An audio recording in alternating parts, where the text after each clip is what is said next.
जय श्री कृष्ण चैतन्य प्रभु नित्यानंद श्री अद्वैत गदाधर शिवासादि गौर भक्तवृंद।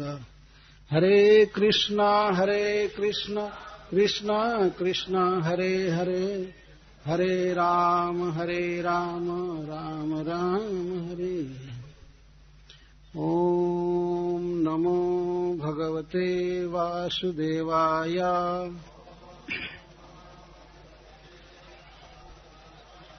ओम नमो भगवते वासुदेवाय।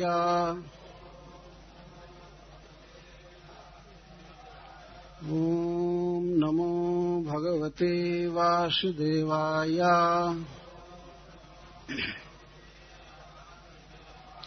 श्रीशुक उवाच क्वचिद्वनाशाय मनो दधद्व्रजात् प्रातः समुत्थाय वयस्य वत्सपान् प्रबोधयन् श्रृंगरवेण चारुणा विनिर्गतो वत्सपुरः सरो हरिः।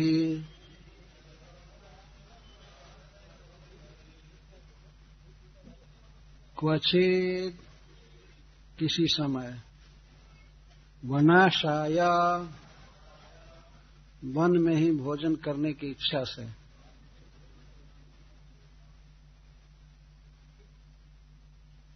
मनोदधात मन में संकल्प करके, प्रातः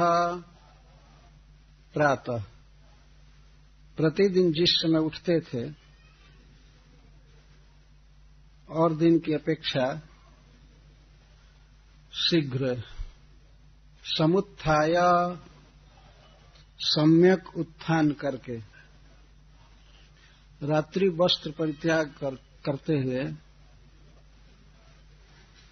और श्रीमुख प्रक्षालन आदि करके, वयस्य वत्सपान अपने समवयस्क गोपों के साथ, अपने समवयस्क गोपों को प्रबोधित करते हुए, अपने मन के संकल्प को सूचित करते हुए, श्रृंग रमेणा सिंह की ध्वनि से, चारुणा जो ध्वनि अत्यंत सुंदर थी, मनोहर थी, विनिर्गतः वत्सपुरः सरः बछड़े जिनके आगे चल रहे थे वे, हरिः परम मनोहर श्री कृष्ण। श्रील सुखदेव गोस्वामी भगवान श्री कृष्ण की परम मधुर कथा सुना रहे हैं और श्रोताओं में मुख्य हैं परीक्षित महाराज, जो अब 3 दिन के बाद शरीर त्याग देंगे। महाराज परीक्षित ने कृष्ण कथा सुनाने के लिए सुखदेव गोस्वामी को बहुत ही प्रेरित किया। 7वें अध्याय के प्रारंभ में महाराज परीक्षित की जिज्ञासा व्यक्त की गई है, जहां वे कहते हैं कि भगवान किसी भी अवतार में कोई भी लीला करते हैं तो बहुत ही सुंदर होती है, और स्वयं भगवान श्री कृष्ण जब लीला करते हैं तो उसके विषय में तो कहना ही क्या है। कृष्ण कथा के 5 महाप्रभाव का वर्णन करते हुए कहते हैं कि जक्षिणवत्वपैत रतिर्वितृष्णा सत्वम शुद्धेत अचिरेण पुंसः भक्तिर्हरौ तत्पुरुषे च सख्यम तदेव हारम वदमन्य से चेत। कृष्ण कथा सुनने पर मन में जो ग्लानि है जीव की, वो चली जाती है। ग्लानि का अर्थ यह होता है कि किसी व्यक्ति को किसी वस्तु की प्राप्ति की आशा से ग्लानि होती है कि हमको ये चीज नहीं है, हमको यह सुख प्राप्त नहीं है, हमको यह वस्तु नहीं मिली है, हाय हाय कब मिलेगी। इस पृथ्वी के भोग की या पद की या अर्थ की जो भी लालसा है और स्वर्ग के भोगों की लालसा अथवा किसी भी प्रकार की वस्तु की कामना है और वस्तु प्राप्त नहीं होती है तो जीव के भीतर एक ग्लानि रहती है, अपने को वो हीन समझता है। परंतु महाराज परीक्षित कहते हैं कि जब कोई व्यक्ति श्री कृष्ण की कथा सुनता है उस समय उसकी ग्लानि अपैती, दूर चली जाती, अपयाती, भाग जाती है। वह व्यक्ति अनुभव करने लगता है कि संसार में मेरे जैसा भाग्यशाली कोई नहीं है। सबसे उत्कृष्ट मूल्यवान वस्तु है कृष्ण कथा। अतः जो व्यक्ति कृष्ण कथाओं को सुनता रहता है तो उसके मन में यह ग्लानि चली जाती है कि हमको कुछ प्राप्त नहीं है, बल्कि वह यह सोचता है कि मैं ही सबसे धनी हूं, मैं ही सबसे सौभाग्यशाली व्यक्ति हूं। यह बात कौन कह रहा है? जिस व्यक्ति को ब्राह्मण का शाप था और वो 3 दिन के बाद ही अब शरीर छोड़ने वाले हैं, वे महाराज परीक्षित अपने विषय में कहते हैं। इसी अध्याय के अंत में वे कहते हैं कि वयम धन्य तमा लोके गुरुपी छत्र बंधव। हे गुरुदेव, हम लोग इस संसार में धन्यतम हैं, सबसे अधिक धनवान है। महाराज परीक्षित अपने विषय में कह रहे हैं वयम धन्यतमा लोक। कृष्ण कथा का यह प्रभाव है कि ग्लानि चली जाती है और संसार के भोगों की तृष्णा अपने आप समाप्त हो जाती है, हृदय शुद्ध हो जाता है, भगवान श्री कृष्ण के चरण कमल में प्रीति होती है और उनके भक्तों के साथ सख्य होता है। यह कह करके महाराज परीक्षित ने प्रेरित किया सुखदेव गोस्वामी को, कृपया आप हमें कृष्ण कथामृत पिलाइए, कथामृत पिलाइए, यही मेरा जीवन है, यही मेरा धन है, यही मेरा सर्वस्व है। तो श्रील सुखदेव गोस्वामी भगवान की बाल लीलाओं को सुना रहे हैं। सुनाते सुनाते भगवान श्री कृष्ण की और अन्य सब गोपों की वृंदावन यात्रा का वर्णन किए 11 अध्याय में 10वें स्कंध के। 2 यमलार्जुन वृक्षों के गिरने के बाद गोपों में एक इष्टगोष्ठी हुई। ये बहुत शंकित हो गए कि बिना आंधी के, बिना भूकंप के या बिना किसी गजराज के द्वारा प्रेरित हुई दोनों वृक्ष गिर कैसे पड़े। बहुत शंका हुई लोगों में। वैसा सोचने लगे कि ये सब उत्पात हो रहे हैं। आज तो 2 वृक्ष गिरे, कल छत गिर सकती है, कुछ भी हो सकता है। उनको ये पता नहीं था कि ये सब श्री कृष्ण कर रहे हैं। वृक्षों को उखाड़ा था वास्तव में कृष्ण ने अपने कमर में बंधी हुई रस्सी और उखल से, लेकिन गोप इस पर विश्वास नहीं करते थे। इधर बात मत कीजिए। गोप विश्वास नहीं करते थे। जो भी आता था वो पूछता था, अरे कैसे वृक्ष गिरे, कैसे गिरे, हाय हाय। कोई जाकर के मूल के तरफ देखता था तो वहां दीमक नहीं लगे थे, कीड़े नहीं लगे थे। जो वृक्ष सहस्रों गजराजों के द्वारा भी उत्पाटित नहीं हो सकते थे, वे ऐसे बिना आंधी भूकंप के गिर गए। कुछ बच्चे वहां थे कृष्ण के साथ, उनसे लोगों ने पूछा। कुछ लोगों ने कहा कि ये पहले पूछो कि यहां था कौन जब वृक्ष गिरे। तो पता लगा कि कुछ बच्चे थे। तो बच्चों से पूछो। बच्चों से पूछा गया, बेटा बताओ ये दोनों वृक्ष कैसे गिरे। सुनो सुनो सुनो सुनो, ये दोनों वृक्ष कैसे गिरे। तो वो लोग कहते हैं यही उखल घसीट रहा था, उखल तिरछा होकर के अटक गया, इसके बाद दोनों वृक्ष गिर गए। तब कुछ लोगों ने कहा ये बच्चे तो कच्ची बुद्धि के है ही, आप पूछते हो, तुम्हारी क्या बुद्धि है, इन बच्चों से पूछना चाहिए। तो सुनो, ये तो कह रहे हैं कि कृष्ण ने गिराया है, मानोगे? तो कहते नहीं, ऐसा तो हो ही नहीं सकता। एक बच्चा जो स्वयं ही सजा भोग रहा है अपने मां के द्वारा, उखल में बांधा गया है, इतना कमजोर बच्चा अगर वृक्ष उखाड़ना होता तो उखल को ही रस्सी को तोड़ करके नहीं भाग गया होता है, या तोड़ देता ऐसे करके रस्सी को, फ्री हो जाता है। उन्होंने कहा कि नहीं नहीं, इन बच्चों का दोष नहीं, तुम्हारा दोष है, तुम क्यों पूछ रहे हो, ये पूछने लायक है। नहीं विश्वास किया, लेकिन कुछ लोग संदिग्ध चेतसा, कुछ लोगों को संदेह हो गया। जब भी घटनाएं होती है इसी के साथ होती हैं, कोई असुर आता है तो मर जाता है। उस दिन सकट उलट गया था, उस दिन भी बच्चे कहे थे कि यही रोता हुआ पैर उछाला और सकट गिर गया था, उस दिन भी यही कहा था। तृणावर्त मरा इस तरह से, पूतना मरी, हो न हो इस बालक में अलौकिक अद्भुत गुण है। कुछ लोग संदेह में पड़ गए, परंतु उस दिन से गोपों की नींद हराम हो गई एकदम। अब लोग सोचने लगे कि यहाँ राक्षस आ रहे हैं और वृक्ष गिर रहे हैं, पार्किंग में खड़ा किया गया ट्रक उलट रहा है, सकट उलट रहा है, क्या तमाशा। धक धक कलेजा करने लगा और सभी कृष्ण और बलराम की चिंता करते थे। तो एक मीटिंग किए, जिस मीटिंग में प्रस्ताव रखा गया कि इस बच्चे की कैसे रक्षा की जाए। बहुत विपत्तियां आ रही हैं। उपनंद नाम के एक गोप थे जो नंद बाबा के बड़े भाई थे। वे ज्ञान में और उम्र में बहुत बड़े थे, ज्ञान में भी बड़े थे और उम्र में भी, देश काल को जानते थे। और सबसे बड़ी विशेषता उनकी यह थी कि वे कृष्ण और बलराम में बहुत आसक्त थे, वात्सल्य भाव से।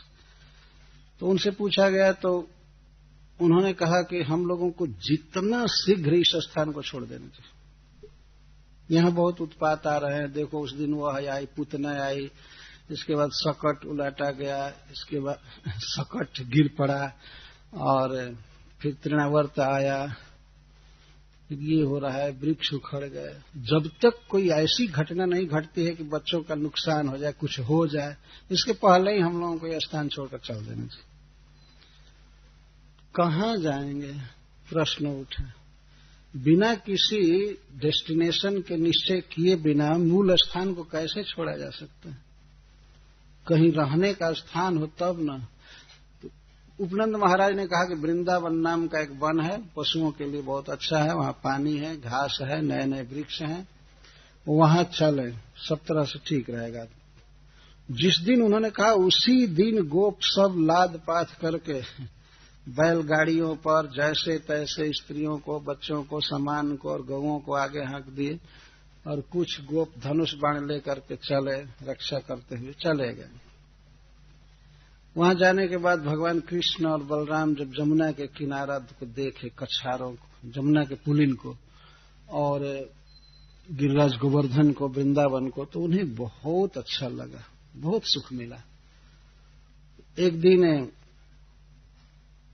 उनको अनुमति मिल गई गाय के छोटे छोटे बछड़ों की रक्षा करने के लिए, चराने के लिए। अभी गाय नहीं चरा रहे थे, गायों को चराने के लिए दूर जाना पड़ता था, बड़े बड़े गोप चराते थे। कृष्ण बलराम छोटे छोटे थे, रोज कहते थे गाय चराने जाएंगे, गाय चराने जाएंगे, हम बहुत बड़े हो गए हैं, हमारा बल बहुत बढ़ गया है, बुद्धि भी बहुत बढ़ गई है, हम गाय चरा लेंगे।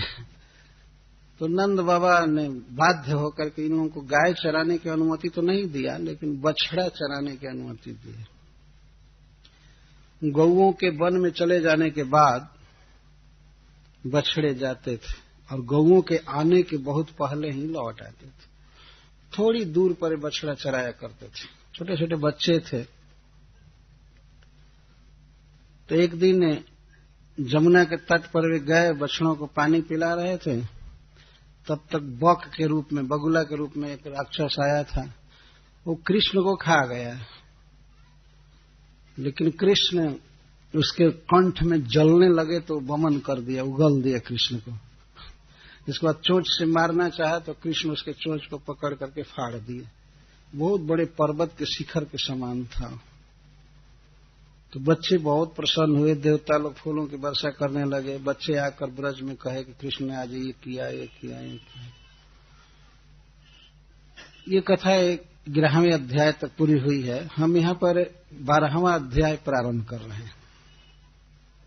सुखदेव गोस्वामी कहते हैं, हरि ही श्री कृष्ण। श्री कृष्ण के लिए सबसे पहला शब्द प्रयोग करें हरि, हरि ही। हरि के ऐसे अनेक अर्थ हैं। हरि शब्द अनेक अर्थ, दुई मुख्यतम कि सर्व अमंगल हरे प्रेम दिया हरे मान। भगवान चैतन्य महाप्रभु कहते हैं कि हरि शब्द अनेक अर्थ, हरि शब्द के अनेक अर्थ हैं, लेकिन दुई मुख्यतम, दो मुख्य अर्थ है। एक है सर्व अमंगल हरे प्रेम दिया हरे मान। श्री कृष्ण अपने आश्रित के, अपने भक्तों के सब प्रकार के अमंगल का हरण कर लेते हैं। हरति इति हरि, जो हर ले उसको हरि कहते हैं। तो श्री कृष्ण अपने भक्तों के अमंगल का हरण करते हैं। सर्व अमंगल हरे, सांसारिक दुख दारिद्र से लेकर के संसार बंधन तक सब कुछ श्री कृष्ण हर लेते हैं। और प्रेम दिया हरे मन, प्रेम दे करके मन हर लेते हैं। अपने बांसुरी से, अपने सौंदर्य से, अपनी भाषा से, अपनी बोली से, अनेक लीलाओं से वे मनुष्य ही नहीं पशु पक्षी तक के मन का हरण कर लेते हैं। वृक्षों के मन का भी हरण करते हैं। इतना सुंदर है, इतना रसिक है, इसलिए इनका नाम है हरि। हरि शब्द इस महामंत्र में कई बार 8 बार हरि शब्द का प्रयोग आया। संबोधन में हरे कहते हैं। तो हरि ही एक बार मन में सोचे क्वचित किसी समय, श्रील सुखदेव गोस्वामी कोई वर्ष या महीना या तारीख नहीं बता रहे हैं, क्वचित शब्द है, क्वचित। जब श्री कृष्ण 5 वर्ष के थे उस समय की यह लीला है। वनाशाय मनो दधत, एक दिन उन्होंने मन में सोचा कि आज वन में भोजन करेंगे। वनाशाय, वन आशाय, वनाशाय, वन में भोजन करने की इच्छा से वे प्रातः समुत्थाय और दिन की अपेक्षा शीघ्र जग गए। बच्चे देर तक सोते हैं, लेकिन उस दिन श्री कृष्ण जल्दी जग गए। और ऐसा प्रतीत होता है, श्रीपाद सनातन गोस्वामी जी कहते हैं कि शाम के समय ही अपने साथियों को श्री कृष्ण ने कह दिया था कि कल हम लोग जल्दी चलेंगे वन में, संकेत कर दिया था। तो ये बच्चे भी लगभग प्रतीक्षा में ही थे। तो श्री कृष्ण उठे, उठ करके हाथ पैर धोए, श्रीमुख का प्रक्षालन किए, रात्रि वस्त्र का त्याग किए, नया वस्त्र पहन लिए। यह सम्यक उत्थान का अर्थ है। समुत्थाय, सम उत्थाय, सम्यक उत्थाय। ऐसा नहीं है कि श्री कृष्ण रात्रि को जो पैंट पहने हैं वही पहनकर चल दिए ऑफिस में। रात्रि के समय जो व्यक्ति वस्त्र पहनता है तो वास्तव में वह वस्त्र लगभग कफन जैसा हो जाता है। शरीर मरा हुआ हो जाता है सोने पर, ऐसा माना गया है। तो उस वस्त्र का त्याग करके नया वस्त्र दूसरा धारण करके तब कोई कार्य करना चाहिए।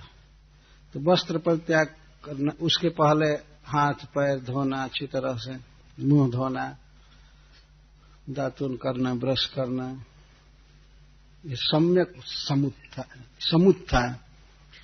और इसके बाद वे घूम घूम करके सिंग बजा बजा कर अपने साथियों को जगाने लगे। प्रबोधयन श्रृंग रमेण चारुण, चारु श्रृंग ध्वनि से, सुंदर सुस्वर से सिंह में अपने साथियों का नाम ले ले करके और संकेत कर रहे थे, कुछ गीत गा रहे थे। केवल ऐसे नाम लेकर नहीं बुलाते थे।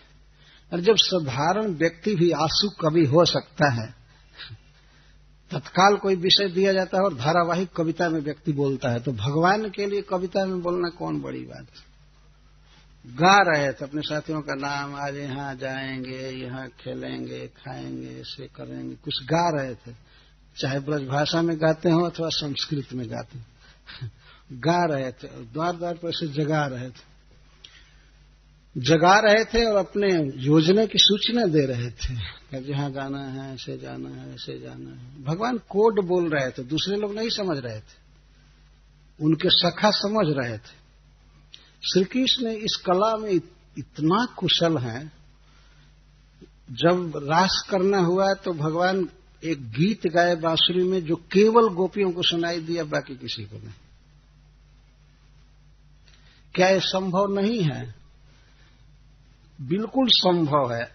आजकल की बात लीजिए, आदमी जिसको फोन करता है मोबाइल फोन पर उसी को सुनाई पड़ता है, दूसरे को नहीं। जो आदमी ऐसी व्यवस्था कर सकता है तो भगवान के लिए क्या असंभव है। तो उन्होंने इस तरह बांसुरी में गीत गाया कि गोपियां सुनी। यहां पर सिंह ध्वनि से अपने वयस्क साथियों को जगा रहे थे और उनको अपने मन की योजना सुना रहे थे, यहां चलना है, ये करना है, वो करना है। तो श्रील सुखदेव गोस्वामी मानो उस ध्वनि को सुन रहे हैं तो कहते हैं चारुणा श्रृंग रवेण, रव का अर्थ ध्वनि, चारु श्रृंग ध्वनि, बहुत सुंदर। और वत्सपुरः सरः, भगवान ने फिर वक्षणों को खोला खिरक से, उनको आगे किया। वत्सपुरः सरः, वत्स जिनके पुरः सरः आगे चल रहे थे, वे हरि विनिर्गतो, भगवान श्री कृष्ण विनिर्गतो, विशेष रूप से विनोदेन निर्गत, विनोद में निकले, गाते हुए नाचते हुए श्री कृष्ण निकल रहे, आनंद के साथ ब्रज से बछड़ों को आगे करके निकले। बछड़ा चराना भी भगवान की एक आनंद की लीला है। ऐसा नहीं है कि दिन भर अब रूटीन पूरा करने के लिए क्या करें, चराना ही है। बछड़ों को चराना एक आनंद था। विनिर्गत, विशेषण निर्गत अथवा विनोदेन निर्गत, विनोद पूर्वक निकल रहे थे हरि। जब श्री कृष्ण बछड़ा चराते थे तो भगवान के जितने भी उच्च कोटि के भक्त हैं, खासकर देवताओं में, वे लोग भी बछड़ा बन करके भगवान के बछड़ों के झुंड में चरते रहते थे। ब्रजभाषा में एक कवि का पद है कि मानुष हो तो वही रस खानी, बसों ब्रज गोकुल गांव के ग्वारन, जो पशु हो तो कहा बस मेरो चरौनित नंद की धेनु मझारन, पाहन हो तो वह गिरी को जो धरो कर छत्र पुरंदर कारण, जग जौ खग हो तो बसेरो करो मिल कालिंद कुल कदम्ब की डार। हे विधाता, हे ईश्वर, यदि हमको आगे मनुष्य बनाना तो ब्रज गोकुल गांव में मनुष्य बनाना, जहां श्री कृष्ण रहते हैं। मानुष हो तो वही ब्रज को, ग्वालों के बीच में बसूं। और पशु यदि बनाना तो कृष्ण जिन गायों को चराते हैं उसी में से मुझे कोई एक गाय बना देना। अगर मुझे पत्थर का शरीर देना, पहाड़ बनाना, तो गिरिराज गोवर्धन की एक शाखा बना देना, जिसको उन्होंने छत्र धारण किया था ब्रज की रक्षा के लिए। और यदि पक्षी बनाना तो ऐसा पक्षी बनाना कि वह पक्षी जमुना के तीर पर किसी कदम्ब के वृक्ष पर बैठा कर। जब खग हो तो बसेरो करो वही कालिंद कुल कदम्ब की डार। तो देवताओं में शक्ति होती है, वे अपनी इच्छा से कोई रूप धारण कर लेते हैं। भगवान जब बछड़ा चरा रहे थे तो देवताओं में लगभग सभी बछड़ा बन करके आकर के चलते थे, चलते थे। असंख्य बछड़े थे श्री कृष्ण के। तेनैव साकं पृथुका सहस्रशः स्निग्धा सुसिग्वेत्र विषाण वेणव। जब भगवान बछड़ों को आगे करके चल रहे थे, निकल रहे थे, तो और भी बच्चे अपने अपने बछड़ों को ले ले करके कृष्ण के बछड़े में मिला रहे थे, कृष्ण के बछड़ों के साथ कर रहे थे। और असंख्य स्वान स्वान सहस्रो परिसंख्यान्वितान वत्सान पुरस्कृत विनिर्ययुर्मुदा, अपने अपने असंख्य बछड़ों को कृष्ण के असंख्य बछड़ों में मिला मिला करके और वे कृष्ण के साथ हो लेते थे। बछड़े बछड़ों के साथ मिलते थे और गोप जो थे वे कृष्ण के साथ मिल जाते। इस तरह से बछड़ों को लेकर के मुदा विनिर्ययुः, मुदा आनंद के साथ निकले। कृष्ण वत्सैर संख्यातैर जूथीकृत्य सवत्सकान चारयंतर्भलीलाभिर्विजर्हुस्तत्र तत्र। कृष्ण के असंख्य बछड़े थे, उन असंख्य बछड़ों में अपने अनगिनत बछड़ों को मिला रहे थे। जूथी कृत्य सोवत्सकान, घर से बाहर होते ही कृष्ण के बछड़ों में और अन्य गोपों के बछड़ों में भेद नहीं रह जाता था, सब एक हो जाते थे। इस दृश्य को वे लोग जल्दी समझ सकते हैं जो लोग देखते हैं कि कैसे गौएं गांव से निकलती हैं भिन्न भिन्न घर से और आगे जाकर झुंड में हो जाती हैं, और शाम के समय फिर विभाजन होता जाता है, अपने अपने घरों में चले जाते हैं। शहर में रहने वाले लोग जो इन दृश्यों को देखे नहीं है, उनके लिए थोड़ा कठिन पड़ेगा समझना कि क्या हो रहा है लेकिन जो इस दृश्य को देखे हैं वो तुरंत समझ जाएंगे किस तरह से जूथी कृत्य स्वत्सकान अपने वचनों को कृष्ण के वचनों के साथ जूथी कृत्य एक में मिला रहे और चल रहे थे। चारयंत, वचनों को चराते हुए चल रहे थे। तो क्या करते थे? अर्भ लीला भी, बाल लीला करते रहते थे। बछड़ा क्या चराते थे? हमेशा बाल लीला करते रहते थे। बालक जैसे खेलते हैं ऐसे बछड़ा चराते हुए खेलते रहते थे। बहुत घेरना नहीं पड़ता था बछड़ों को। चरागाह बहुत काफी था, वन पहाड़ नदी सब थे, घास बहुत भरा हुआ था, तो परिश्रम नहीं पड़ता था बच्चों को। और सबसे महत्वपूर्ण बात थी कि वे परम आनंद घन श्याम सुंदर के साथ थे, श्री कृष्ण के साथ थे। अतः बछड़ा चराने में बच्चों का कोई ध्यान नहीं रहता था, केवल कृष्ण के साथ खेलने में उनका मन आविष्ट रहता था सर्वदा। तो सुखदेव जी कहते हैं चारयंत अर्भ लीला भी विजर्हुष तत्र तत्र, अर्भ लीला भी वत्सन चारयंत। बछड़ा चराते थे लेकिन बछड़ों को चराने में हमेशा खेलते रहते थे। बच्चे जैसे खेलते हैं विविध प्रकार के खेल खेलते रहते थे, हमेशा खेलते रहते थे। आगे वर्णन आप लोग पाएंगे, सुनेंगे किस तरह वो लोग खेल में व्यक्त। भूषिता अप्यभूषयन, वन में वे लोग अपना श्रृंगार करते थे। श्रील सुखदेव गोस्वामी कहते हैं कि घर से श्रृंगार प्राप्त करके आते थे। प्रत्येक माता अपने पुत्र का श्रृंगार करती थी वन में जाने से पहले। काच गुंजा मणि स्वर्ण भूषिता, काच और गुंजा घुंघची और मणि हीरा और स्वर्ण, सोने के अलंकार पहनाए जाते थे, सोने के गहने बच्चों को पहनाए जाते थे, हीरे के, और कांच और गुंजा की माला। तो इस तरह से पहन कर आते थे, बहुत श्रृंगार रहता था। फिर भी वन में आने पर फल प्रवाल स्तबक सुमन पिच्छ धातु भी, फल प्रवाल सुमन पिच्छ धातु आदि से अपना श्रृंगार करते थे। जब सोने से श्रृंगार किया गया है, अनेक प्रकार के रत्नों से श्रृंगार हुआ है बच्चों का, लेकिन वे वन में आने पर अपना श्रृंगार स्वयं करना चालू करते थे और कृष्ण का श्रृंगार भी सभी करते थे। श्रृंगार में क्या होता था?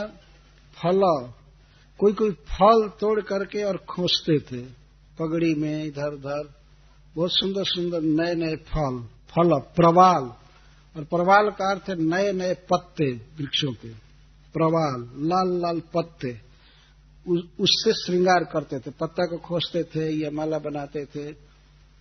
सुमन, स्तबक, स्तबक का अर्थ होता है ऐसे फूल के गुच्छे जिनमें थोड़े थोड़े पत्ते भी रहते, पत्र रहते, नए नए पत्ते लाल लाल, और फूल भी रहते हैं, तो उनको स्तबक कहा जाता है संस्कृत में। स्तबक से श्रृंगार करते थे, बांध लेते थे। सुमना पिच्छ धातु भी, और फूल तथा मोरपंख धारण करते थे, और धातु भी, धातु का अर्थ है वन में जो गेर मिलता है, गेरुआ रंग जिसको कहते हैं, उसको पत्थर पर रगड़ रगड़ करके और चित्रकारी करते थे कृष्ण, और अपने भी चेहरे पर करते थे, चित्रकारी करते थे। हरीश्वरी जी इस प्रसंग पर कहते हैं कि देखिए, बच्चों का श्रृंगार सोने से किया गया है, हीरे से किया गया है, लेकिन वे यहाँ आकर के मिट्टी से अपना श्रृंगार कर रहे हैं और पत्ता से, फल फूल से। ये है सज्जनों का स्वभाव। वे लोग सोना में और मिट्टी में भेद नहीं समझते। ये बच्चे ऐसा सोचते थे कि जब तक हम ये धारण नहीं करेंगे हम सुंदर नहीं लगेंगे। उनकी सौम्य बुद्धि थी। जो सोने, चांदी, हीरे आदि से जिसका श्रृंगार किया गया है, वो क्यों फल, पत्ता, फूल और गेरू से अपना श्रृंगार करेगा? इस तरह से वे भूषिता अप्यभूषण, यद्यपि भूषिता थे, आभूषित थे अपनी माताओं के द्वारा, फिर भी यहाँ आकर के वन में वे श्रृंगार करते थे, और कई बार दिन में, एक ही बार नहीं। तिलक भी कई बार करना चाहिए, जब मिट जाए तब करना चाहिए। यही वैष्णव का आभूषण है। सोना चांदी पहनने से व्यक्ति सुंदर नहीं लगता है। सुंदर लगता है जब विष्णु का दास बनता है। ये देखा गया है कि लोग बड़े बड़े केश धारण करके उतने सुंदर नहीं लगते हैं जितना केश मुड़ा करके अच्छे लोग लगते हैं वैष्णव लोग। प्रभुपाद जी कहते थे इस बात को, खास करके विदेशी लोग, उनका तो केश रखने का कोई ढंग ही नहीं होता, इसलिए उसको काट करके वैष्णव बना दे, यही ठीक है।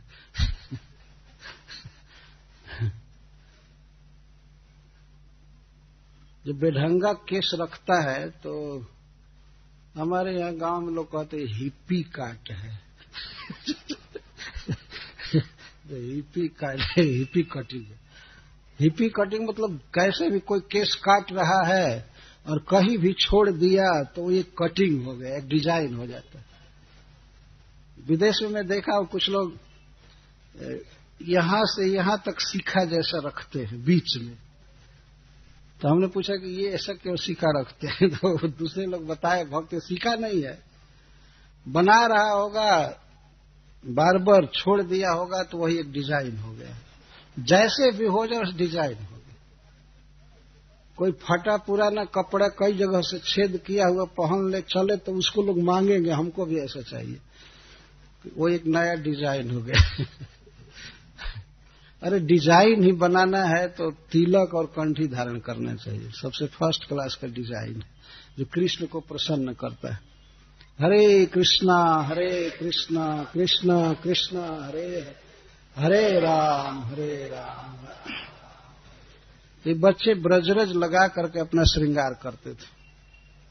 हम लोग गोपी रज लगाते, गोपी तिलक धारण करते हैं। वास्तव में यह देह का सबसे बड़ा श्रृंगार है। जैसे कोई स्त्री सौभाग्य का चिन्ह धारण करती है, कुमकुम सिंदूर धारण करती है, तो उसको देख करके लगता है कि यह किसी की है, यह साध्वी पतिव्रता स्त्री है, सौभाग्यवती है, इसके सौभाग्य का चिन्ह इसका पति है। तो इस तरह से ये तिलक बताता है कि यह कृष्ण का है, स्मरण कराता है। धारण करना चाहिए, अपना सौभाग्य प्रकट करना चाहिए संसार में। वास्तव में हम लोग कृष्ण के हैं।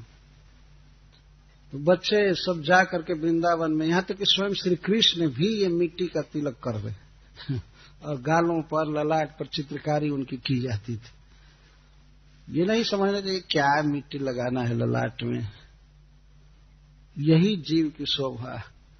तो बच्चे अपना अपना श्रृंगार करते थे, सब कृष्ण का श्रृंगार करते थे। कोई कोई रोक कर कहते थे, कृष्ण सुनो सुनो सुनो, ये ठीक नहीं है, मैं बना रहा हूं। तो वो पत्ता को सजाता था, मोरपंख को सजाता था। प्राय बच्चे कहा करते, नहीं ये ठीक नहीं, हम करेंगे, हम करेंगे। तो दिन भर तो कृष्ण को ऐसे बीत जाता था कि श्रृंगार करते करते कब इनका मन पूरा होगा।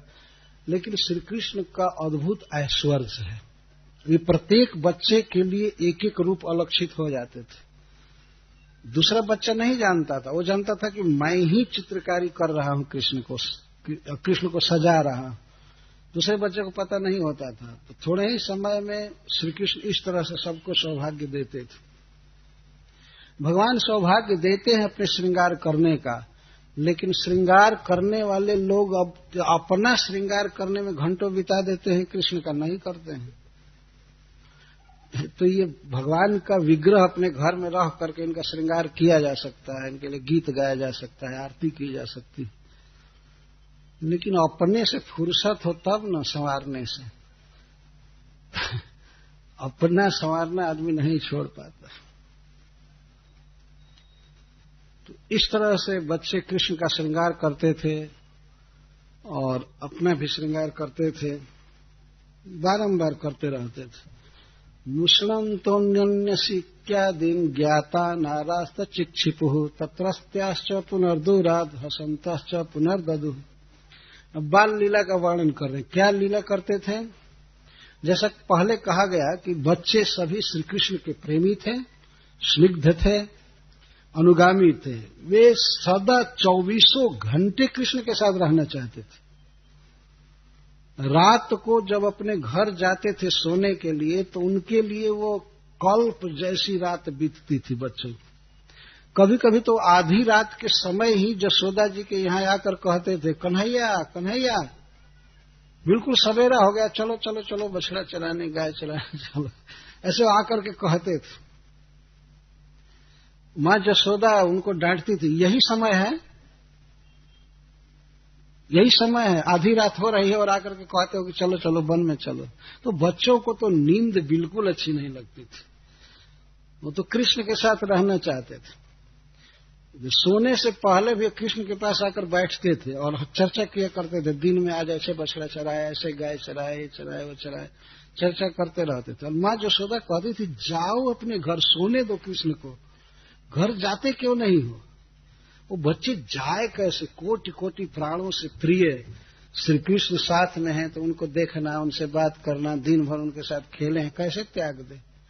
और किसी तरह माँ के कहने से कृष्ण के सुख के लिए चले जाते। और अभी आधा घंटा सोए तब तक चलो चलो चलो चलो, भोर हो गया, बछड़ा चराने चले। उनको नींद से, भोजन से और बछड़ों से कोई मतलब नहीं था। उनको तो सारा तात्पर्य श्री कृष्ण से था, उन्हीं के साथ 24 घंटा रहना चाहते थे। तो बाल लीला में क्या करते थे? मुष्णन्तो अन्योन्य सिक्यादीन्, वे साथ में सीख लेकर जाते थे। सीख का अर्थ है सीकहर।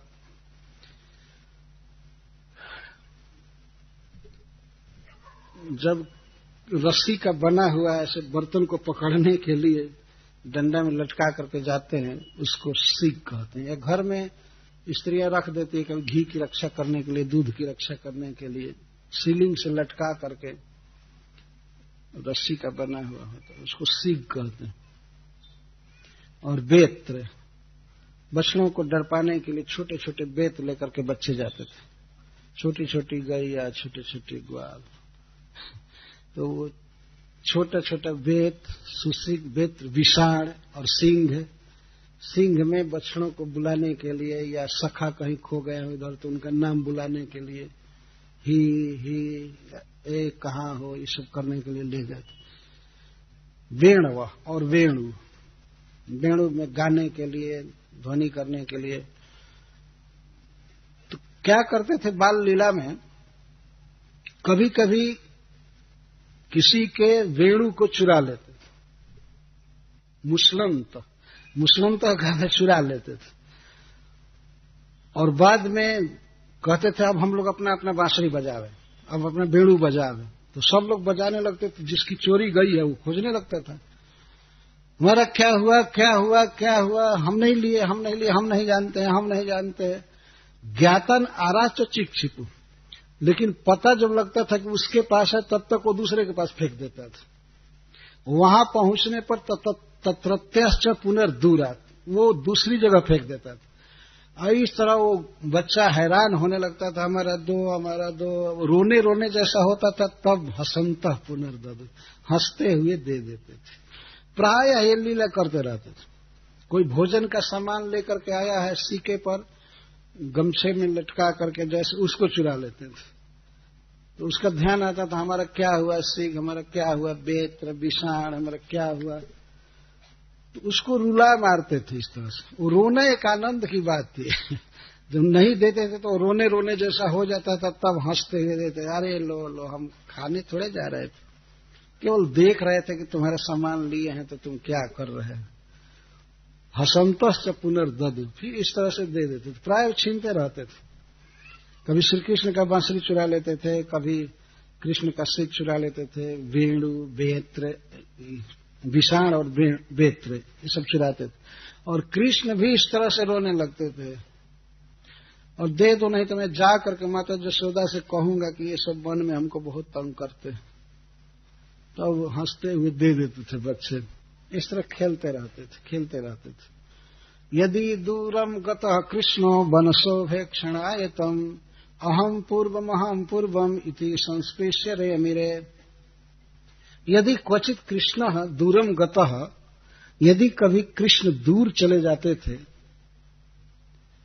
यदि शब्द बता रहा है कृष्ण दूर नहीं जाते थे, लेकिन कदाचित यदि दूरम गतः, कभी दूर चले गए, वन शोभेक्षणाय, किसी वन की शोभा देखने के लिए अपने 2-4 साथियों के साथ कृष्ण जब दूर चले जाते थे तो उनको खोजने के लिए बच्चे दौड़ते थे, उनको देख करके भेंट करने के लिए, और कहते थे अहम पूर्वम इति संस्पृश्य रेमिरे।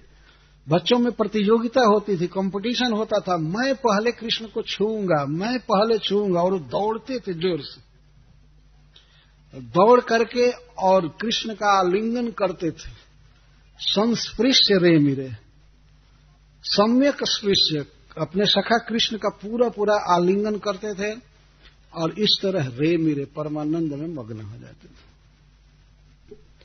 इस तरह की प्रतियोगिता कहीं हम लोग सुने? बच्चे दौड़ते थे, धावन करते थे कृष्ण का आलिंगन करने के लिए। और ऐसा नहीं है कि कृष्ण एक को आलिंगन देते थे, प्रत्येक बच्चा फर्स्ट होता था कृष्ण के लिए। जो भी आता था कृष्ण तो उतने रूप हो करके अलक्षित भाव से आलिंगन करते थे। इस तरह जहां भगवान को भर अंकवार पकड़ करके आनंद लेने की लीला हो रही, कितना बड़ा भाग्य है उन बच्चों का जो श्री कृष्ण के साथ खेल रहे हैं। इति संस्पृश्य रेमिरे, संस्पृश्य का अर्थ सम्यक स्पृश्य, गाढ़ आलिंगन करके, और यह कहते हुए मित्र मैं तुमको खोजते खोजते परेशान हो गया, तुम क्यों चले गए थे, कहां चले गए थे? तो श्री कृष्ण वास्तव में आलिंगन का सुख देने के लिए ही कभी कभी दूर चले जाते थे। से कोई व्यक्ति पास में ही हो 24 घंटे तो आलिंगन की उत्कंठा उतनी नहीं रह जाती, लेकिन थोड़ा मिल करके 2 घंटा 4 घंटा 1 दिन 2 दिन बीते तो उत्कंठा बढ़ जाती है आलिंगन की। तो इस तरह से श्री कृष्ण इस उत्कंठा के वर्धन के लिए कभी कभी दूर होते थे, तो बच्चे दौड़ करके आलिंगन में पकड़ते थे कृष्ण को। और इस तरह रेमिरे का अर्थ है परमानंदम प्राप्तवंत, परम आनंद प्राप्त करते थे। अरे जिनका नाम लेकर के कथा सुन करके व्यक्ति आनंद में मग्न होता है तो उनको छू करके कितना बड़ा आनंद प्राप्त होगा। सच्चिदानंद घन भगवान जिनको पूरा अपने छाती से छाती लगाकर बाहों में बाह पकड़ करके और इस तरह से आलिंगन किया जाए, कितना बड़ा सुख। इस संसार में इस जड़ शरीर को पकड़ करके आलिंगन करने का कितना सुख लोग मानते हैं, और भगवान को एक दिन पकड़ने का सौभाग्य मिले तो कितना बड़ा सुख प्राप्त होगा। श्रील सुखदेव गोस्वामी श्रीमद् भागवत के श्रोताओं को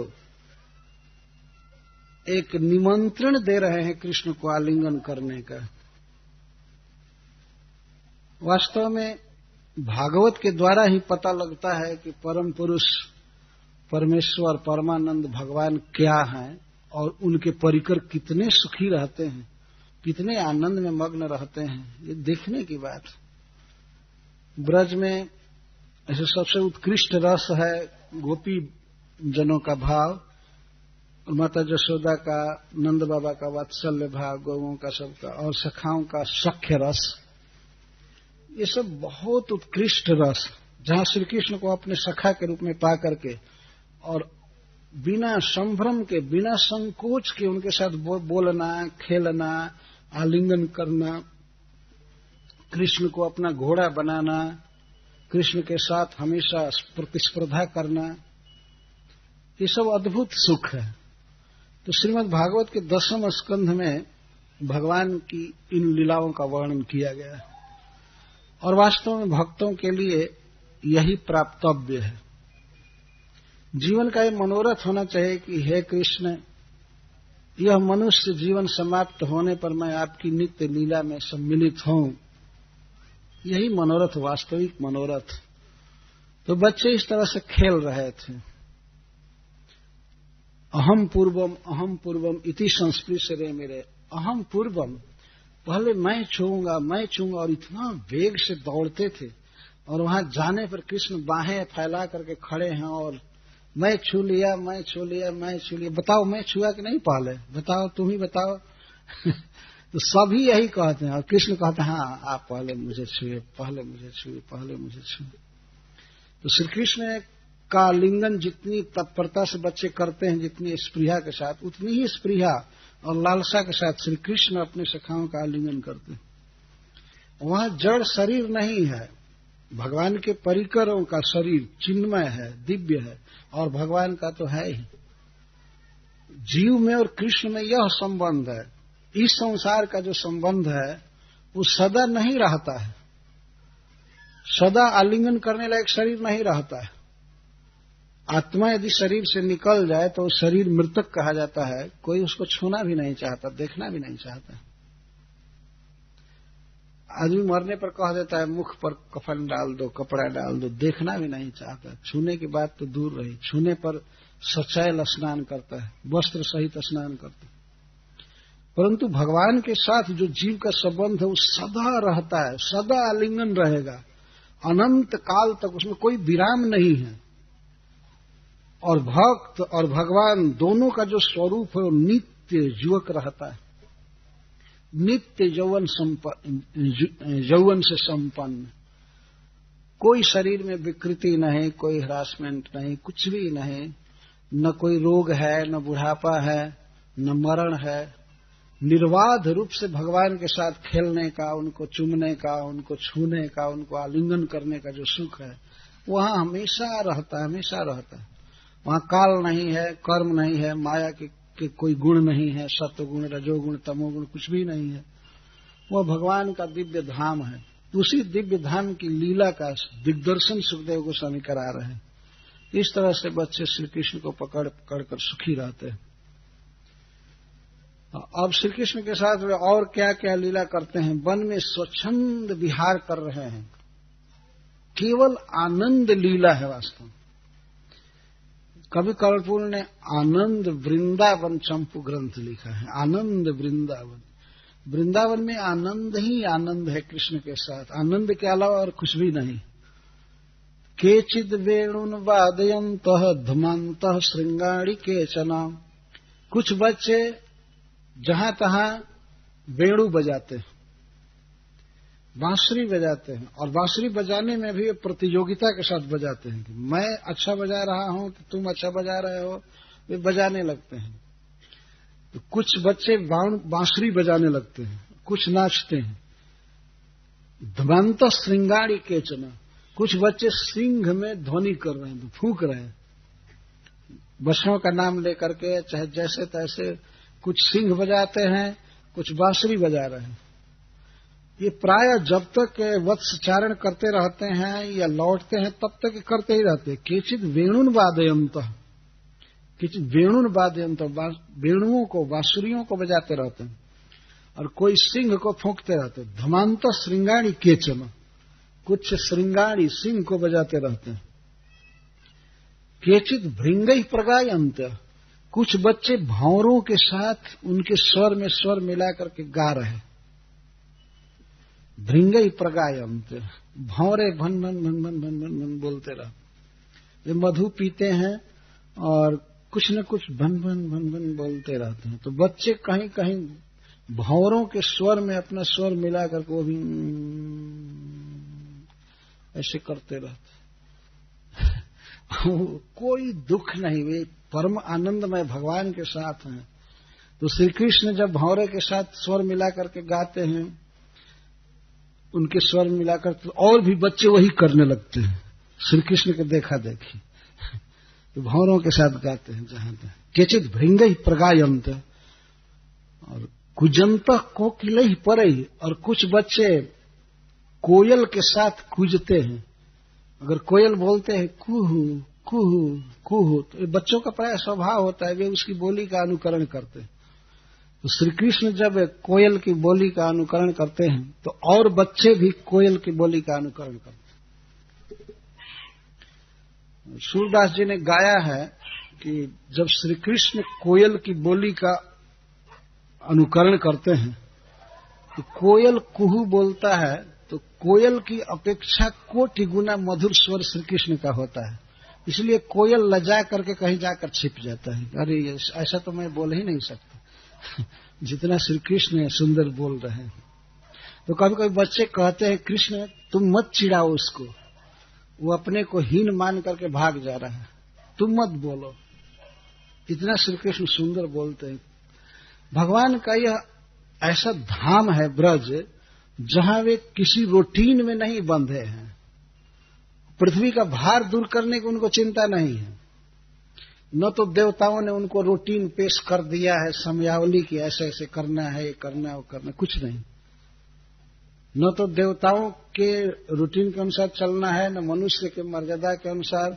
स्वच्छंद घर है भगवान का, दिव्य अपना धाम है, उसमें वे बिल्कुल निराबाध खेल रहे हैं। तो भंवरे के साथ गाना, कोयल के साथ कूजना, कभी बांसुरी बजाना और कभी सींग फूंकना, प्राय बच्चे करते रहते हैं। उनके साथ श्री कृष्ण ये सब कर रहे हैं। विच्छाया भी प्रधावंत गच्छंत साधु हंस कही, और कभी कभी कोई कोई बच्चे पक्षी की छाया के साथ दौड़ते हैं इधर। आकाश में पक्षी चल रहे हैं, ऐसे घूम रहे हैं या जा रहे हैं, तो बच्चे भी छाया के साथ उसी वेग से चल रहे हैं, अपने हाथ को और दुपट्टा को फहराते हुए ऐसे ऐसे करते हुए चल।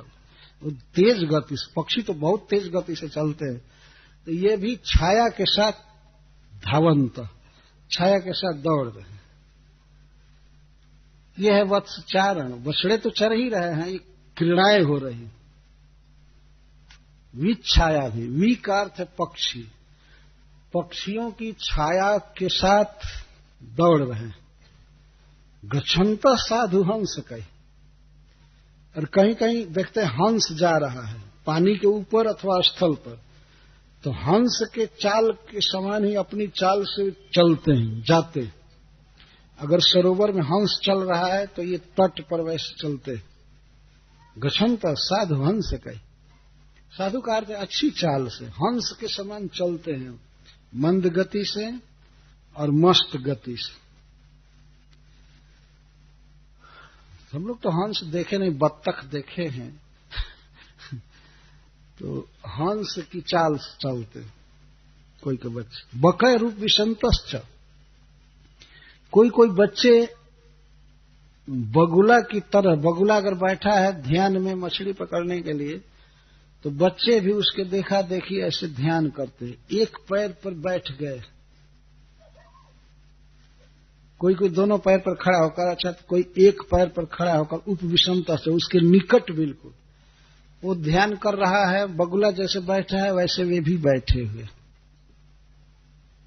वो भी आधा नेत्र खोले रहता है, ये भी आधा नेत्र खोले, शब्द नहीं करता है, भी शब्द नहीं कर रहा। बकई उपविषमता, बक के साथ निकट बैठ रहे हैं, उसी के समान चेष्टा कर रहे हैं। और कभी कभी अपने हाथ से सरोवर में ऐसे करते हैं। उनको पकड़ना नहीं है मछली, वो बंगाल और उड़ीसा नहीं है, वहां उनको मछली से कोई तात्पर्य नहीं है, लेकिन वो बगुले की नकल करते हैं। बगुले का ध्यान बहुत प्रसिद्ध है, बको ध्यानम कहते। विद्यार्थी को कैसा होना चाहिए? बगुले की तरह ध्यान रखना चाहिए। पढ़ाई में बको ध्यान। इस संसार में जब पाखंडी की तुलना की जाती है किसी धूर्त की, कि ऊपर से अच्छा वेश बना करके और मन में विषयों की अभिलाषा किया है, ऊपर से डिवोटी का रूप बना लिया और भीतर से विषय भोग की लालसा है, तो उसको बगुला भगत कहते हैं। देखने में तो लगेगा कि ये श्वेतांबर ध्यान कर रहे हैं, सरोवर या नदी के तट पर बैठ करके एक पैर से खड़ेसरी होकर ध्यान कर रहे हैं। लेकिन ध्यान किस चीज का कर रहे हैं? मछली कब उनके रेंज में आएगी असावधान होकर, बस यही ध्यान है।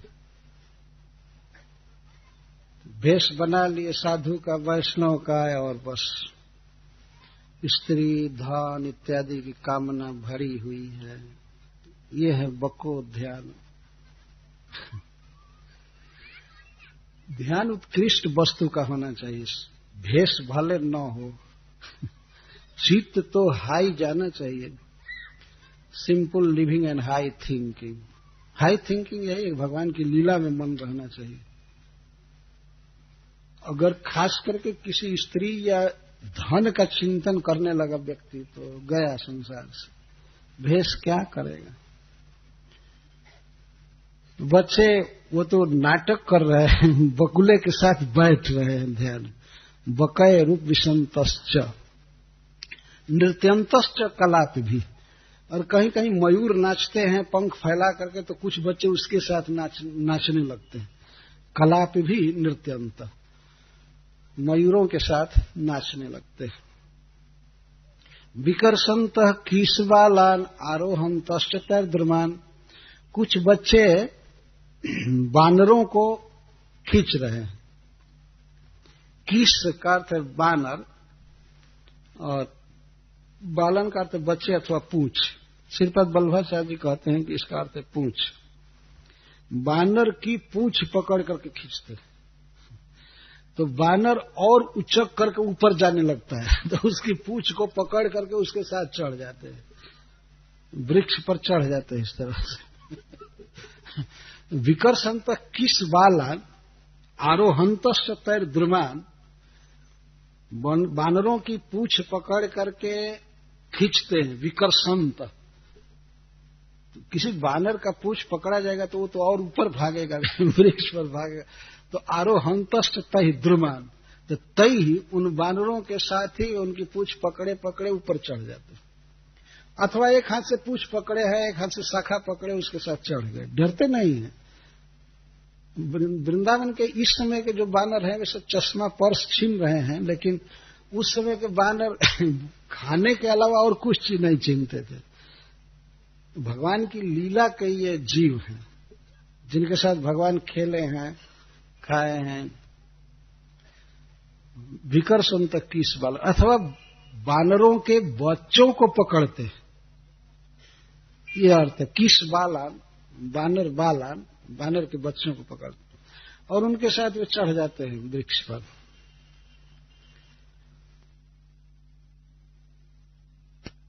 वैसे ऐसे श्री कृष्ण आदि बच्चे भी मुंह बनाते हैं, जैसे बानर करते हैं वैसे कर रहे, ऐसे कर रहे हैं। ये सब बड़े बड़े भक्त हैं जो श्री कृष्ण को सुख देने के लिए बानर बने हुए हैं। भगवान की लीला में तो बानर जैसा मुंह बनाना, धमकी देना, और खास करके बंदर घुड़की। बानर ऐसी घुड़की देता है कि बड़े बड़े धैर्यवानों का धैर्य खत्म हो जाता है, लेकिन को घुड़की भर होती है।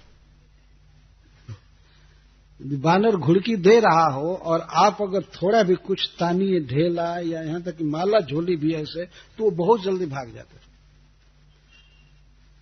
बहुत धमकी देता है बानर, और लगता है कि तो एकदम खा ही जाएगा, जान से मार देगा। तो श्री कृष्ण और अन्य सखा जन इस तरह से खूब खेल रहे हैं बानरों के साथ। विकुर्वंत, मुख की विक्रिया करते हैं। और प्लवंतश्च पलाशिषु, और बानर के बच्चे या बानर जैसे जैसे वृक्षों पर तैर रहे हैं, शाखाओं पर, नए नए शाखाओं पर इधर से उधर झूलना, लटकना, उछलना। ये बच्चे भी उनके साथ ऐसे कर रहे थे। ये भी झूल रहे थे शाखाओं में, या ये भी एक शाखा से दूसरे शाखा पर छलक कर चले जाते थे, उछल कर चले जाते थे। बानरों से सीख रहे थे। इतना फुर्तीला शरीर। आजकल के बच्चों में तो कोई दम ही नहीं है कि वो इस तरह से चढ़े वृक्ष पर और बानरों के साथ खेलें। कितना स्वस्थ शरीर होगा लौकिक दृष्टि से भी कि बानर के साथ इस शाखा से उस शाखा पर, इस शाखा से उस शाखा पर खेलना, लटकना, झूलना, कभी मुख की विक्रिया करना, कभी उनकी पूंछ पकड़ना, कभी उनके साथ चढ़ जाना, ये सब चलता रहता था। साकम भेकर विलंघंत सरित प्रसव संप्लुता। और कभी कभी मेढक के साथ, मेढकों के साथ भेकई, भे भे करोती इति भेक। जो भे भे करे उसको भेक कहते हैं। दरदुर मेढक। इधर क्या कहते हैं उड़िया भाषा में? आए? अच्छा, बेंग। बेंग कहते हैं उधर बिहार में। बे बे गायती इति बेंग। बे बे करे, भे भे करे, जो भेक कहते हैं। ऐसा जीव है मेढक, बिना मतलब के भे भे करता ही रहता है हमेशा। केवल एक व्यक्ति पसंद किया इनकी आवाज को, मेढकों की आवाज को, वो है गोस्वामी तुलसीदास जी। तो वो कहते हैं कि दादुर धुनि चहुदिशा सुहाई, वेद पढ़हि जनु बट समुदाय।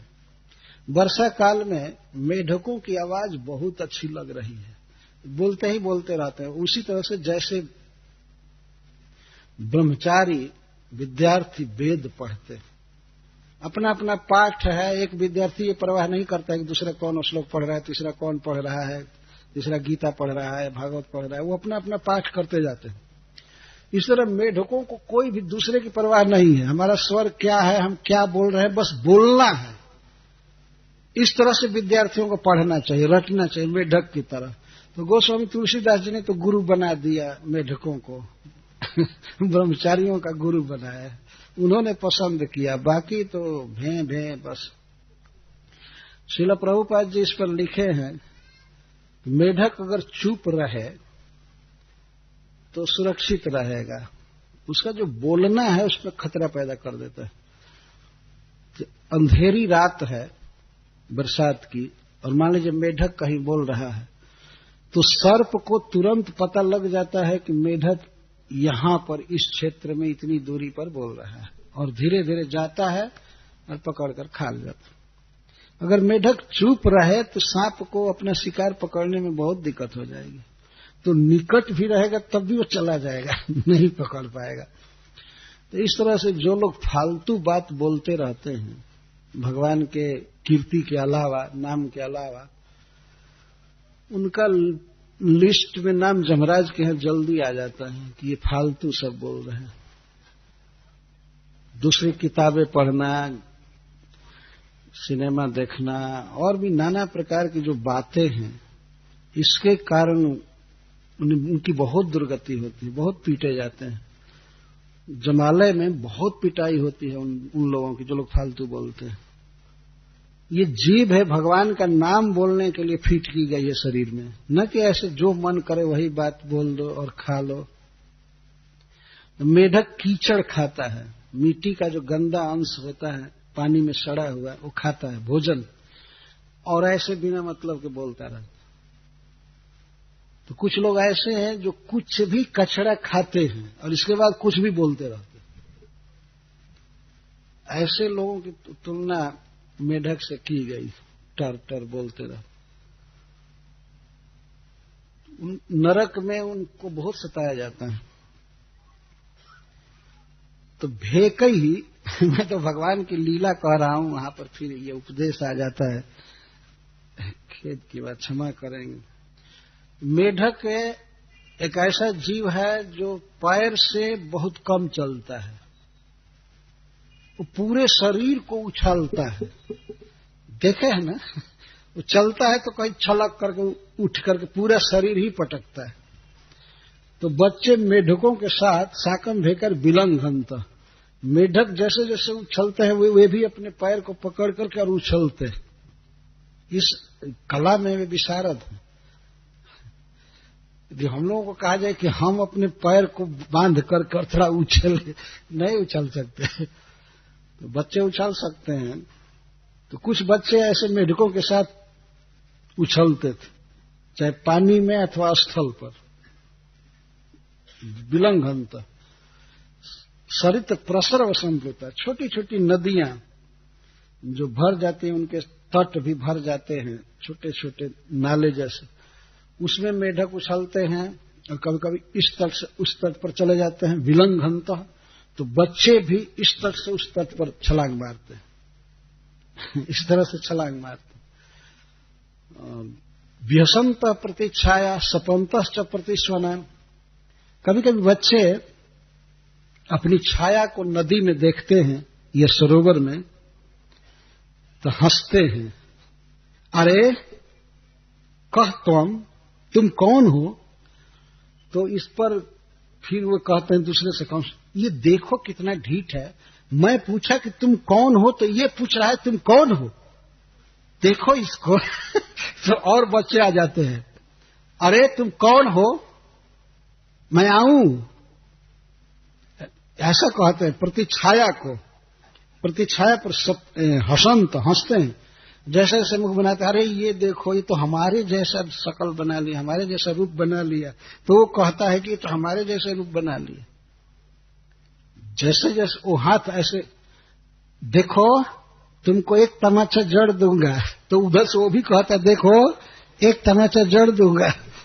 और विहसन तब हंसते रहती, क्या है, कौन है, कहां से आ गया, ये पानी में क्यों वास किया है, पानी में क्यों रह रहा है। अथवा स्फटिक मणि पर्वत में अपने मुख को देख करके कहते हैं, हंसते रहते हैं, हाँ।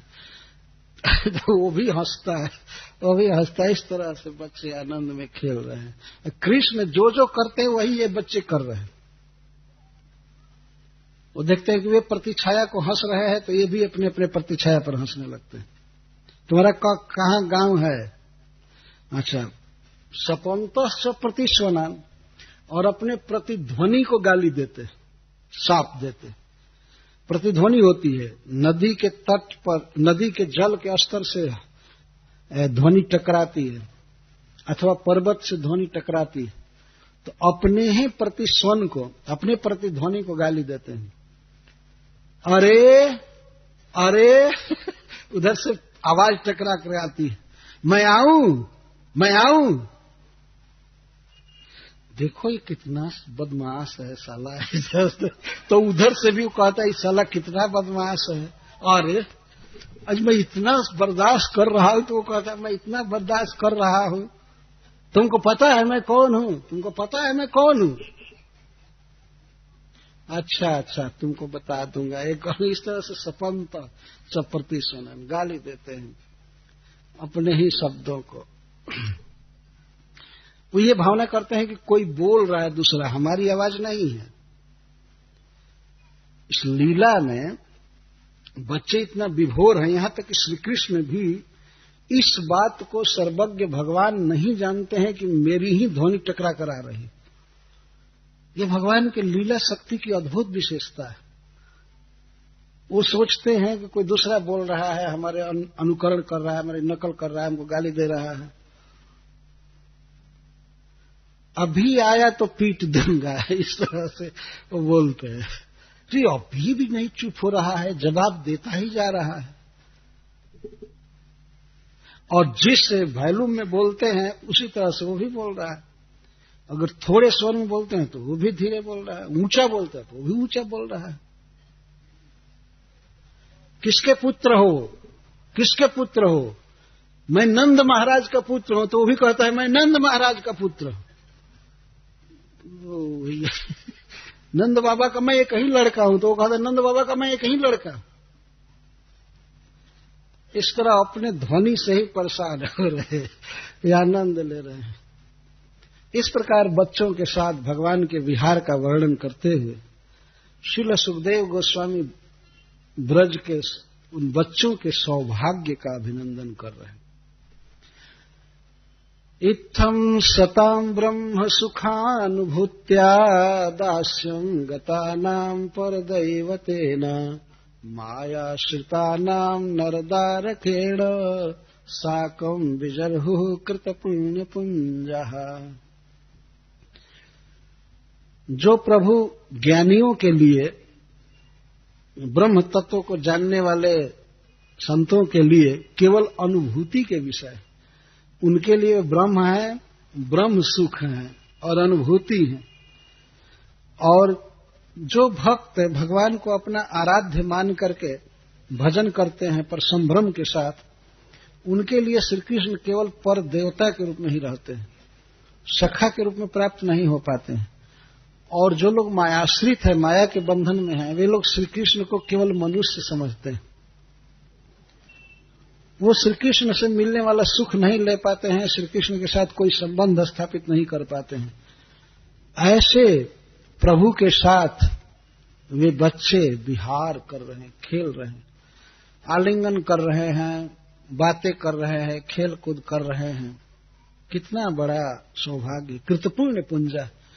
निश्चित ही इन बच्चों ने पूर्व जन्मों में राशि राशि पुण्य किया है, बहुत पुण्य किया है, तब श्री कृष्ण के साथ इनको खेलने का अवसर मिल रहा है। तो तीन बातें यहां पर कह रहे हैं सुखदेव गोस्वामी। इत्थम सताम ब्रह्म सुखानुभूत्या दास्यम गतानाम परदैवतेन, और तीसरा है मायाश्रितानाम नरदारकेण।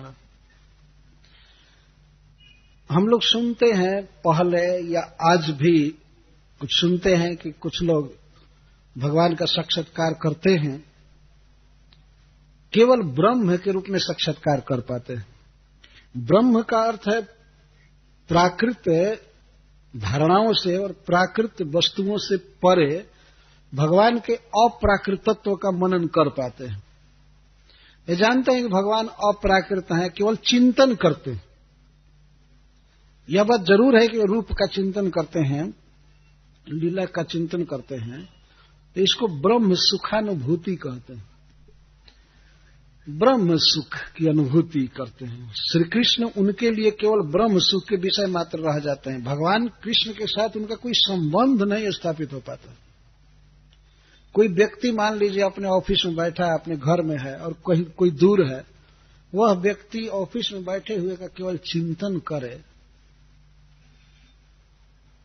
यहां तक कि फोन भी नहीं कर पावे, केवल चिंतन करे, और दूसरा व्यक्ति उस व्यक्ति के साथ खेल रहा है, बात कर रहा है, चाहे पति पत्नी का संबंध करके या सखा सखा का संबंध करके या और किसी भी तरह से संबंध करके जो उसके साथ रह रहा है, उसमें कितना अंतर होगा, बहुत अंतर होगा। इस संसार में लोग यह समझते हैं कि ईश्वर निराकार है, अवश्य वह प्रकृति से पार है, गुणातीत है, गुणों से परे है, और केवल इतना ही मान करके संतोष कर लेते। हाँ, हम चिंतन कर रहे हैं, वो ब्रह्म है, परमात्मा है, ये है, अलख निरंजन, यह हुआ नाना प्रकार। देखने का तो कोई प्रश्न ही नहीं है, और फिर संबंध स्थापित करने का और उसके साथ खेलने का, यह तो बहुत दूर की बात है। तो जितने भी उच्च कोटि के तथाकथित संत महात्मा होते हैं, हुए हैं, श्री कृष्ण को एक ब्रह्म के रूप में और उनसे मिलने वाले सुख की अनुभूति के रूप में ही साक्षात्कार कर पाते हैं। बहुत दूर श्री कृष्ण के साथ उनका संबंध होता है। वो नहीं समझ पाते हैं कि कृष्ण हमारे इस तरह प्रीति के भी विषय हो सकते हैं, कृष्ण हमारा पुत्र बन सकते हैं, मित्र बन सकते हैं, ये कृष्ण हमारे प्रियतम बन सकते हैं, यह धारणा उनको है ही नहीं। तो यह जो सताम, जो ज्ञानी होते हैं, उनके विषय में कहा गया है श्रीमद् भागवतम में कि वो बहुत आज्ञ हैं। उस तरह से जैसे कोई चावल प्राप्त करने के लिए चावल की भूसी को कूटे, ब्रह्मा जी स्वयं कहते हैं। किसी व्यक्ति को मान लीजिए भूख लगी है और वह तूस को कूट रहा है बार बार। पहले ढेंकी होती थी, पता नहीं इधर क्या कहते हैं, चावल कूटने के लिए लकड़ी का, इधर भी ढेकी कहते हैं। अच्छा अच्छा। श्रील प्रभुपाद जी कहावत में कहते हैं कि ढेकी स्वर्ग में भी जाएगी तो उसको कूटना ही पड़ेगा। कहावत बंगला में भी ढेकी कहते हैं। तो किसी व्यक्ति को खूब भूख लगी है, 2-4 दिन तक भोजन नहीं मिला है और कहे भोजन चाहिए भोजन चाहिए, तो उसको कोई व्यक्ति कृपा करके तूस दे दे, ऐसा चावल का छिलका जिसमें कोई चावल नहीं है, चावल निकाल लिया गया है, केवल तूस भर है। तो तूस को कई बैग में भर करके दिया गया है, पर्वत प्रमाण, पर्वत जैसा कि इसको कूटो कूटो कूटो, इसमें से चावल निकलेगा। तो वो बेचारा मर जाएगा, कूटते कूटते हाथ पैर में दर्द होगा, भूख से तो मर ही रहा है, चावल मिलेगा नहीं। तो इस तरह से कुछ लोग कूट रहे हैं, भगवान का नाम जप नहीं कर रहे हैं और भागवत नहीं सुनते हैं, पढ़ते हैं, भगवान की भक्ति नहीं करते हैं। वो लोग व्रत उपवास और नाना प्रकार के ब्रह्मानुसंधान क्या क्या करके सोचते हैं हमको भगवान मिल जाएगा, हमको भगवान मिल जाएगा। वो काहे को मिलने जाए, केवल दर्द मिलेगा। जैसे वो तूस को कूटने वाले को केवल दर्द मिलेगा और कोई लाभ नहीं होगा। इस तरह सोचते हमको ज्ञान हो जाए, मैं मोक्ष प्राप्त करूं, मैं संसार बंधन से मुक्त हो जाऊं। मुक्त होते नहीं हैं और धंसते जाते हैं बंधन में।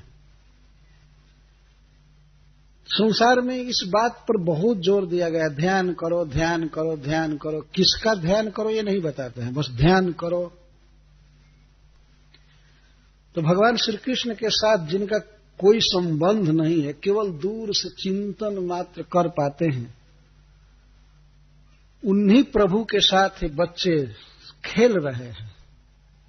तो शतान से और बालका नाम से जरा तुलना कीजिए, ये कितनी ऊंचाई पर है और वे ज्ञानी लोग कितने तुच्छ हैं, कितने निम्न स्तर पर हैं। भगवान को देखने का उनको कभी सौभाग्य नहीं मिलेगा, भगवान से बात करने का, न भगवान के साथ आलिंगन करने का, न झूला झुलाने का, न भोजन कराने का, और फिर अपने भाव को व्यक्त करने का भगवान के साथ उनको कब मौका मिलेगा? नहीं मिलेगा। और दास्यम गतानम परदैवतेन, यहां तक कि जो लोग दास्य भाव से भगवान का भजन करते हैं कि मैं कृष्ण का दास हूं, कृष्ण मेरे इष्ट देव हैं और वही जगत की सृष्टि स्थिति प्रलय करते हैं, ब्रह्मा शिव आदि के वही स्वामी हैं, सभी जीवों को कर्म बंधन में वही बांध रखे हैं, मुक्ति उनके हाथ की चीज है। इस तरह से मान करके, अपना कर्तव्य मान करके जो दास बन गए हैं और श्री कृष्ण की भक्ति करते हैं, उनके लिए श्री कृष्ण पर दैवत के ही रूप में रहते हैं। अर्थात वे भक्ति करते हैं लेकिन भगवान के साथ निसंकोच प्रेम का व्यवहार नहीं हो पाता। भक्ति करते हैं, भजन करते हैं, सेवा करते हैं, लेकिन मन में भाव यही रहता है श्री कृष्ण बहुत बड़े हैं, हम तो बहुत छोटे हैं, हम दीनहीन जीव हैं, श्री कृष्ण प्रभु हैं, ईश्वर हैं, स्वामी हैं। तो इस भाव से जो भजन करते हैं वे भी श्री कृष्ण से एक प्रकार से बहुत दूर ही रह जाते हैं। तो ब्रह्म सुखानुभूति के रूप में जो चिंतन करते हैं वो तो बहुत दूर हैं, लेकिन दास मान करके जो अपने को दास मान करके श्री कृष्ण का भजन करते हैं, वह भी श्री कृष्ण के साथ इस तरह से असंभ्रम व्यवहार नहीं कर पाते। और फिर जो माया के वश में है, वे तो श्री कृष्ण के साथ संबंध जोड़ने की बात क्या रही, वो तो सोचते हैं तो नर दारकेण है, तो मनुष्य का बच्चा है, इसे क्या प्रेम करना है, वे भी दूर रह जाते हैं। सुकर्मी श्रील विश्वनाथ चक्रवर्ती ठाकुर कहते हैं 3 प्रकार के जीव हैं इस संसार में, साधक जीव, तो कहते हैं ज्ञानी, भक्त और कर्मी। तो ज्ञानी के विषय में तो कहा गया वो लोग भगवान के पास कभी पहुंच ही नहीं पाएंगे। जब शुरू में ही मान लिए कि निराकार है भगवान, तो उनको अब दर्शन क्या होगा? पहले ही धारणा है कि भगवान निराकार है दिव्य, ये है वो है, अपने धाम में रहता है। धाम कहाँ है ये भी पता नहीं। कब देखोगे तो कहते कभी नहीं, वो तो अलख है, उसको लख ही नहीं सकते। बस यही फिलॉसफी है उनकी, उसको देखा ही नहीं जा सकता। देखा ही नहीं जा सकता, तो ये कौन सा संबंध है? किसी की कोई पत्नी है, किसी का कोई पति है, पूछे कि तुमने पत्नी को देखा है? नहीं, वो तो अलग है। हमारी ऐसी पत्नी है जिससे कभी भेंट होगी ही नहीं, हमारा ऐसा पति है जिससे कभी भेंट होगी, उसका कोई रूप है ही नहीं। ये पागलपन है कि नहीं? जो दुनिया को बनाया और दुनिया में इतना सुंदर सुंदर रूप बनाया है, उस भगवान का ही कोई रूप नहीं है। ये सोचिए कैसा गंदा विचार है। जो इतना सुंदर रूप बना सकता है, देवता बना सकता है, मनुष्य बना सकता है, और वो भगवान स्वयं ही निराकार भूत है ना, उसको कोई रूप नहीं। तो यह जो धारणा है, यह बहुत गलत धारणा है। वास्तव में भगवान सबसे सुंदर व्यक्ति हैं, सबसे सुंदर रसिक हैं, परम रसिक, परम आत्मीय स्नेह है उनके हृदय में जीवों के प्रति। वे चाहते हैं कि जीव हमसे संपर्क करे। गीता में बार बार उपदेश किए हैं, गतिर भरता प्रभु साक्षी निवासा शरणम श्री प्रभव प्रलय स्थानम निधानम बीजम अव्ययम। मैं ही प्रिय हूं सबका, मैं ही माता हूं, मैं ही पिता हूं, मैं ही सब कुछ हूं, भगवान कहते हैं।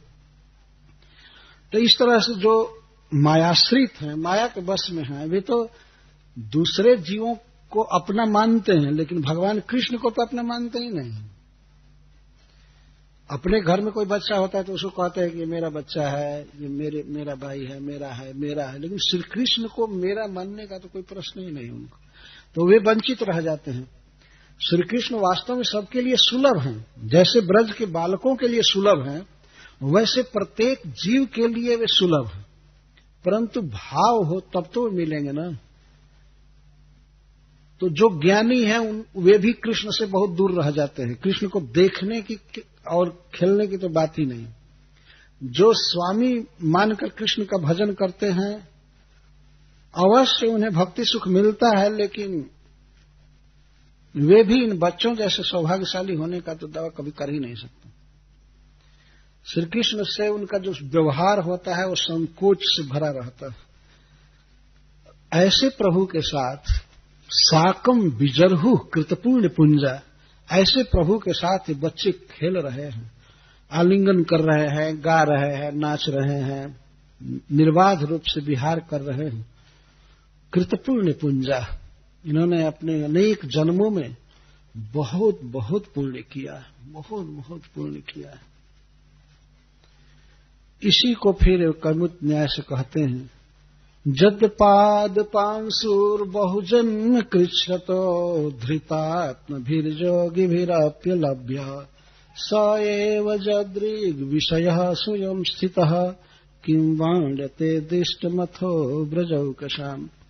अरे इन सखाओं के, इन बच्चों के सौभाग्य की बात तो दूर रही, जो लोग श्री कृष्ण के सुंदर स्वरूप को केवल देखते हैं, उनके भाग्य को क्या कहा जा सकता है। बच्चों के भाग्य को तो छोड़ दीजिए, जो पशु पक्षी कीट पतंग श्री कृष्ण को ब्रज में देखते हैं, उनका कितना बड़ा भाग्य है। बच्चों के भाग्य को तो ब्रह्मा भी नहीं कह सकता, लेकिन और भी जो श्री कृष्ण का दर्शन करते हैं वे बहुत भाग्यशाली। जदपाद पांसुर बहुजन्म कृच्छ्रतो धृतात्म भीर जोग भीर अप्यलभ्य। ऐसे बहुत से योगी होते हैं जिन्होंने अपने चित्त को धृतात्म भी, अपने मन को पकड़ लिया है, बस में कर लिया है। कैसे? कृच्छ्रता, यम नियम आदि करके, अर्थात यम नियम, आसन, प्राणायाम, प्रत्याहार, धारणा, ध्यान और समाधि लगाते हैं, और इस तरह से बहुत बहुत परिश्रम करके कृच्छ्रता, जिन्होंने अपने मन को वश में कर लिया है, जो जितेंद्रिय हो चुके हैं पूरा पूरा, आत्मा को मन को वश में कर लिए हैं बहुत परिश्रम करके, बहुत बहुत जन्मों में। ऐसे योगियों के लिए भी, जिनके चरण का एक रज भी बहुत दुर्लभ है। जदपाद पांसु, पाद का अर्थ चरण और पांसु का अर्थ धूलि। जत्र तत्र कहीं गिरा हुआ एक चरण के संपर्क में आया हुआ एक धूलि भी दुर्लभ, एक कण भी रज का दुर्लभ है। किसके लिए? जितेंद्रिय योगियों के लिए, कोटि कोटि जन्मों में जिन्होंने योग साधना किया है और मन को वश में कर लिया है, ऐसे योगियों के लिए भी जिनके चरण का एक रज भी दुर्लभ है, वही प्रभु स्वयं जिन ब्रजवासियों के आंखों के सामने हैं, उनके भाग्य को कौन कह सकता है। श्रील सुखदेव गोस्वामी इस बात का वर्णन कर रहे हैं महाराज परीक्षित की सभा में। किम वर्ण्यते दिष्टमतो ब्रजऊ के साथ, ब्रज जिनका ओक है, आवास है, ऐसे ब्रज की गौए, ब्रज के पक्षी या अन्य पशु, कीट पतंग, इनके भाग्य को कौन कह सकता है, जहां परम पुरुष भगवान श्री कृष्ण स्वयं आकर के उपस्थित, स्वयं वृंदावन में जाते हैं, भगवान स्वयं ही वहां दर्शन देते हैं वनवासी जीवों को और ब्रज में रहने वाले जीवों को स्वयं दर्शन देते हैं। सएव जद दृग विषय स्वयं स्थित, जद दृग विषय, जिनके आंखों के विषय श्री कृष्ण स्वयं बनते हैं, आनंद का अनुभव करते हैं, उन ब्रजवासियों के भाग्य की कौन सराहना कर सकता है। और फिर जो कृष्ण के साथ खेल रहे हैं, क्रीड़ा कर रहे हैं, उन ब्रज शिशुओं के भाग्य की प्रशंसा कौन कर सकता है। किसी में सामर्थ्य नहीं है। बहुत भाग्यशाली हैं, बहुत भाग्यशाली हैं, इसको शब्दों में कहा नहीं जा सकता, जो श्री कृष्ण के साथ इस तरह खेल रहे हैं। श्रीमद् भागवत के 10वें स्कंध में मुख्य रूप से सख्य, वात्सल्य और माधुर्य भाव का वर्णन किया गया है। यहां पर हम लोग सख्य रस की कथा सुन रहे हैं। श्रील सुखदेव गोस्वामी स्पृहा व्यक्त कर रहे हैं, कितना बड़ा भाग्य है उन ब्रज के जीवों का, जिनके आंखों के विषय श्री कृष्ण बने हुए हैं, जो साक्षात देख रहे हैं श्री कृष्ण। ब्रह्मज्ञानी लोग केवल चिंतन मात्र कर पाते हैं बड़े मुश्किल से, श्री कृष्ण का दर्शन नहीं हो पाता है। और फिर दर्शन के भाग्य को ही नहीं कह सकते हैं, तो फिर खेलने का साथ में उसको कौन कह सकता है। श्रील सनातन गोस्वामी जी एक अर्थ करते हैं, जतपाद पांसुर बहुजन्म कृष्ण तो धृतात्म भीर जोग वीरप्य लभ्य पादप अंशु। पाद पांसु का पादप अंशु, पादप का अर्थ है वृक्ष।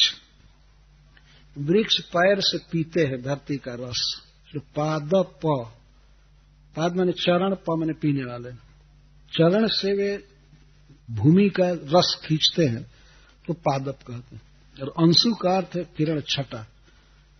जिनके वृंदावन धाम के एक वृक्ष की छटा को, अंशु को प्राप्त करना योगियों के लिए भी दुर्लभ है।